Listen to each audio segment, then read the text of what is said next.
Hello students, आज का हमारा टॉपिक है फॉस्फोनाइट्रिलिक कंपाउंड्स। पॉलीफॉस्फाजीन्स भी उन्हें हम बोलते हैं। लास्ट वीडियो में हमने अपना सिलिकॉन्स कंप्लीट कर लिया था। इस यूनिट में हमारा इस वाले चैप्टर में जो सेकंड टॉपिक है वो है फॉस्फाजीन्स। उसको आज हम स्टार्ट करेंगे।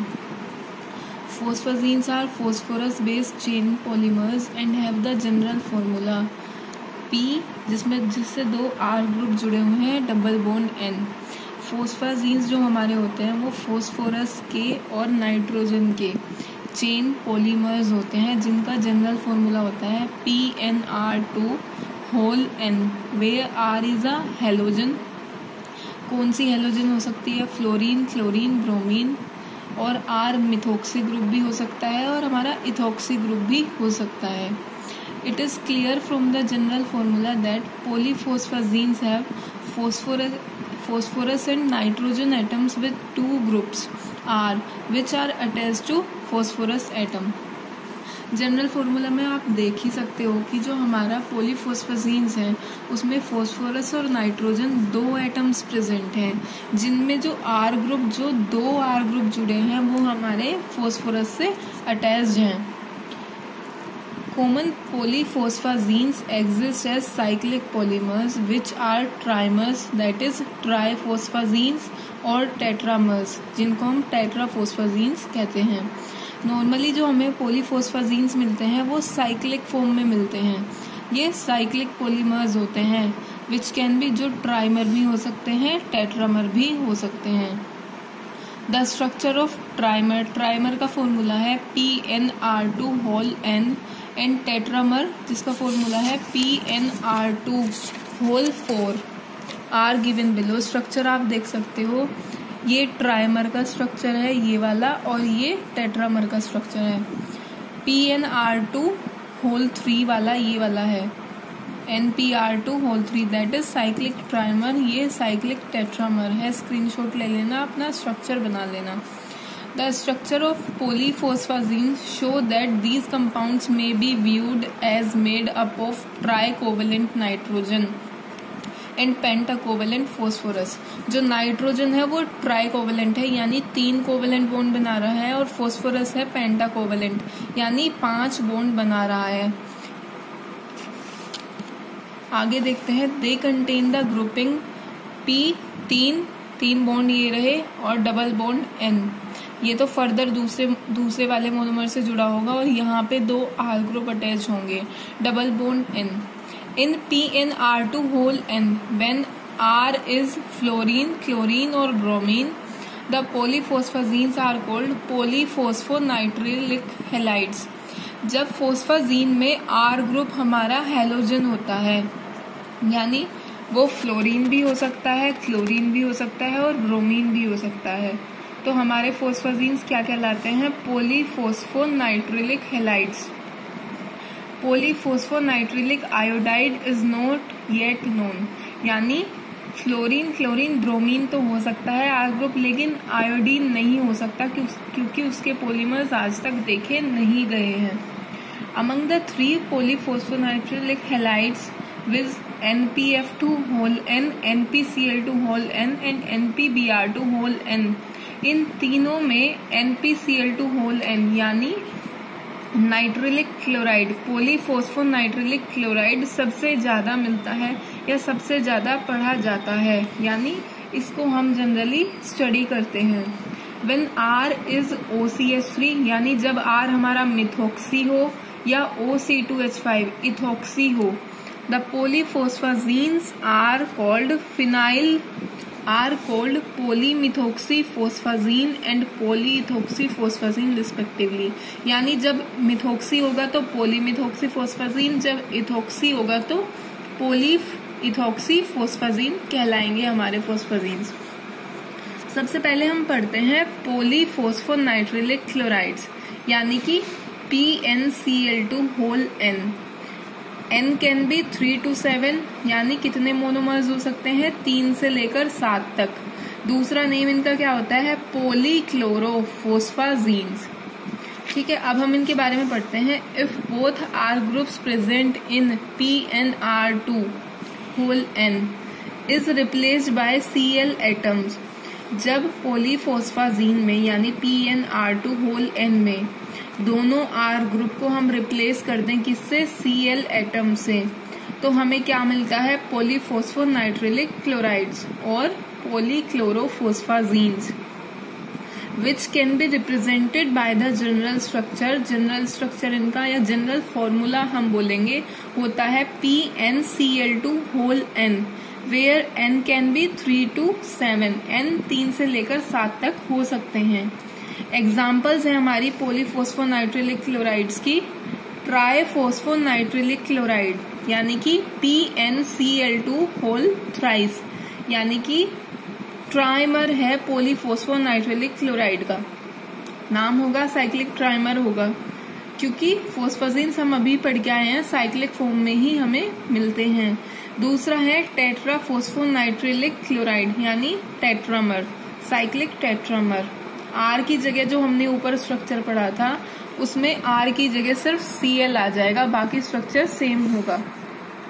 प्रिपरेशन देख लेते हैं हम। The following methods have been used for the preparation of these compounds.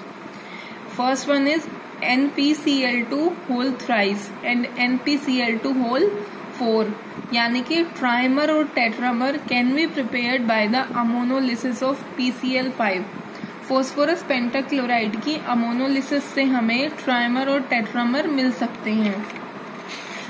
3 PCl5 के 3 मोल लिए, अमोनिया के हमने 3 मोल लिए, रिएक्शन कराई तो हमें मिला साइक्लिक ट्राइमर यानी NpCl2 whole thrice plus 9 HCl। जब हम PCl5 के 4 मोल लेंगे और अमोनिया के भी 4 लेंगे तो हमें टेट्रामर मिल जाएगा, यानी पॉलीफॉस्फोनाइट्रिलिक क्लोराइड का टेट्रामर यानी टेट्राफॉस्फोनाइट्रिलिक क्लोराइड मिल जाएगा प्लस 12 HCl हमें मिलेंगे। सेकेंड मेथड जो है हमारा प्रिपरेशन का वो है these compounds can be prepared by the reaction between PCl5 and ammonium chloride in presence of C2H4Cl2 यानी इथाइलिन डाइक्लोराइड या फिर क्लोरोबेंजीन C6H5Cl और by heating PCl5 with solid ammonium chloride at 145 to 160 degree Celsius, यानी PCl5 की ammonium chloride से reaction कराएं इस catalyst की प्रेजेंस में, C2H4Cl2 या फिर C6H5Cl की प्रेजेंस में रिएक्शन कराएं तो हमें पॉलीफॉस्फोनाइट्रिलिक क्लोराइड्स मिलते हैं NpCl2 whole N plus 4N HCl। N moles लिए PCl5 के, N मोल्स ही हमने लिए अमोनियम क्लोराइड के, तो हमें N मोल्स का ही यानी N मोनोमर का ही ये पॉलीमर मिल गया। NpCl5 के अमोनियम क्लोराइड के साथ 145 degree Celsius to 160 degree Celsius पे हीट कर दें तो भी हमें polyphosphonitrilic chlorides as a product मिलते हैं प्लस 4N HCl, यानी जितना इनके मोल्स होंगे उसके 4 टाइम्स HCl हमें मिलेगा। आगे देख लेते हैं हम। Both the above reactions produce a mixture of various phosphonitrile chlorides, यानी कि जो हमने अभी 2 रिएक्शंस देखी हैं उनमें हमें नाइट्रिलिक क्लोराइड्स का मिक्सचर मिलता है, but under controlled conditions high yields of NpCl2 whole thrice and NpCl2 whole 4 can be obtained, यानी कि कंट्रोल्ड कंडीशन में हम इनकी ज्यादा यील्ड या इनको ज्यादा क्वांटिटी में ऑब्टेन कर सकते हैं।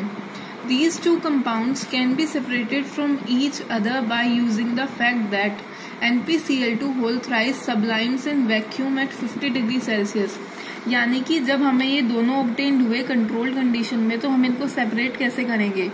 जो हमारा साइक्लिक ट्राइमर है वो सब्लिमेट हो जाता है यानी सबलाइम हो जाता है वैक्यूम कंडीशन में 50 डिग्री सेल्सियस पे, तो उसके हमें व्हाइट क्रिस्टल्स मिल जाएंगे, व्हाइट क्रिस्टलाइन सॉलिड फॉर्म में आ जाएगा वो वैक्यूम पे 50 डिग्री सेल्सियस पे।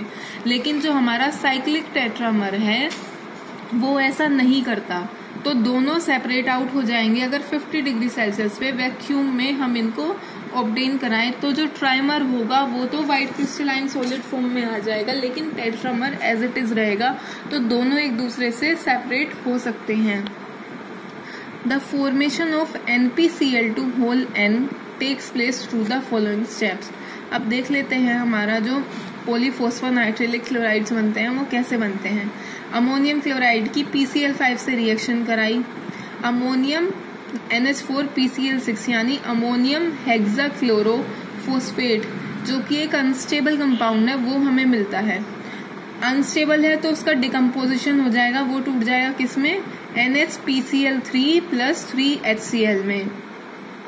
अब इसका कंडेंसेशन कराए तो NHCl निकल जाएंगे, हमें क्या मिलेगा, NPCl2 होल N और HCl अलग हो जाएगा, यानी N मोल्स HCl के निकल जाएंगे, N मोनोमर्स ही यानी इतने मोनोमर्स का N मोनोमर्स का हमें पॉलीफॉस्फाजीन मिल जाएगा।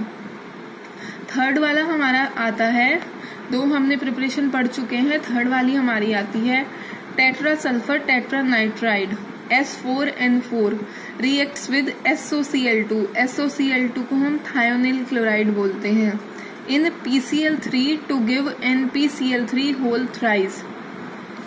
NPCl2 आएगा यहाँ, NPCl2 होल थ्राइस। S4N4 यानी टेट्रा सल्फर टेट्रानाइट्राइड की 6 मोल्स लें थायोनिल क्लोराइड के, प्लस 12 फॉस्फोरस ट्राइक्लोराइड यानी PCl3 के साथ रिएक्शन कराएं तो हमें 4 मोल मिलते हैं किसके, NPCl2 होल थ्राइस के, प्लस 10S प्लस 10 सल्फर मिलता है हमें, 10 मोल सल्फर के मिल जाएंगे, प्लस 3O2 प्लस 12Cl2। ये हमारी रिएक्शन थी पॉलीफॉस्फोनाइट्रिलिक क्लोराइड बनाने के लिए, ये ट्राइमर के लिए थी। फिर आता है हमारा P3N5 फॉस्फोरस नाइट्राइड की रिएक्शन को हम हीट कर दें Cl2 के साथ 700 डिग्री सेल्सियस पे, तो हमें क्या मिलता है, तो भी हमें पॉलीफॉस्फाजीन मिलती है। किसकी, कौन सी वाली, पॉलीफॉस्फोनाइट्रिलिक क्लोराइड्स यानी पॉलीक्लोरोफॉस्फाजीन्स हमें एज अ प्रोडक्ट मिलती हैं। P3N5 whole N plus NCl2 को 700 डिग्री सेल्सियस पे हीट कर दिया तो ये एज अ प्रोडक्ट हमें मिलेंगे, प्लस और भी बाय प्रोडक्ट्स हमें मिलते हैं। मेन प्रोडक्ट हमारा यही था। नेक्स्ट वीडियो में हम इसकी प्रॉपर्टीज पढ़ेंगे और केमिकल रिएक्शंस पढ़ेंगे कुछ। Thank you.